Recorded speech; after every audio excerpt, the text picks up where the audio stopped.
We begin at Southfield High School, home to Team 94, the Techno Jays, with a 20-year FIRST robotics tradition, who've now hosted a district for the past 4 years. This event has grown to attract a great blend of teams, both on the less experienced side, as well as perennial state and world champion contenders. In week 1 of the Steamworks 2017 season, the Southfield district had the highest scores in the state. We move now to the deciding match of the Southfield district. Game 3, here's Jim Zondag and Dan Kimura. All right, so here we go. You can see again, one robot on each side trying to get that gear on the gear lift and pick it up, but right in the front of our screen here, you can see 33 just unleashing a stream of balls into the high goal. And that's 24, I think, that they scored there. We're up to 24 now, and that is, I think, their second highest of the tournament. I think certainly the highest that they put up in the finals, so that's a pretty big advantage.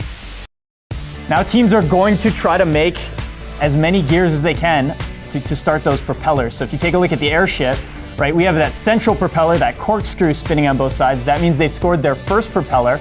And now teams are starting to work on some of the smaller ones on the side. So the Blue Alliance just got theirs, and the Red Alliance, I think, got theirs as well. So each time you get a propeller going, that's 40 points. And if you don't get at least 3, I think your alliance is going to be in trouble. Right, Jim?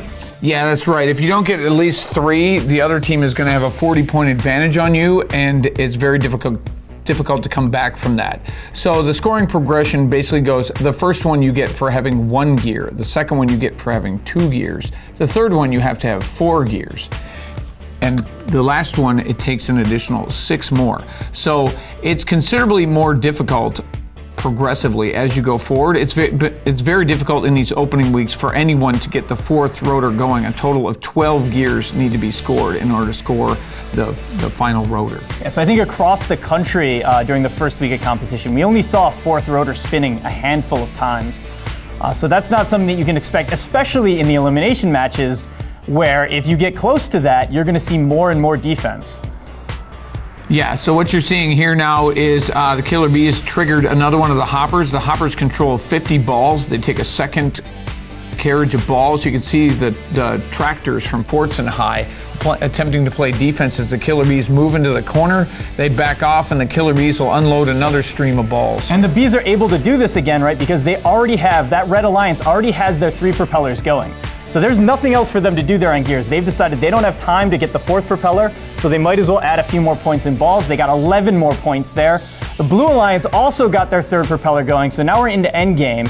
And this is where robots have to climb onto the airship to be ready for takeoff. They are successfully up if the light is lit above the robot, and that's going to get them an extra 50 points. You see the Blue Alliance getting that last robot, I believe that's Cesar Chavez, at the last second scoring, but unfortunately, we got Fortson High School 54-67 not up in the air. And that's another lost set of points. That's 50 points that they lost out on there. And you can kind of see that reflected in the score here. That 325 to 235 final score. Yeah, and with that, the Red Alliance takes the victory. So the Red Alliance, the number 1 alliance, is the champion of the Southfield district. And again, I mean, it matches in week 1. If you don't get your gears done and you don't get your hangs off, you're not going to win the match.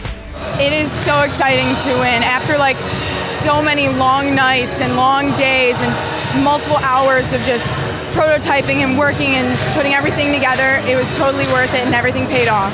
We focused on building a really good shooter because we knew in the end game we would need it to win, so it worked.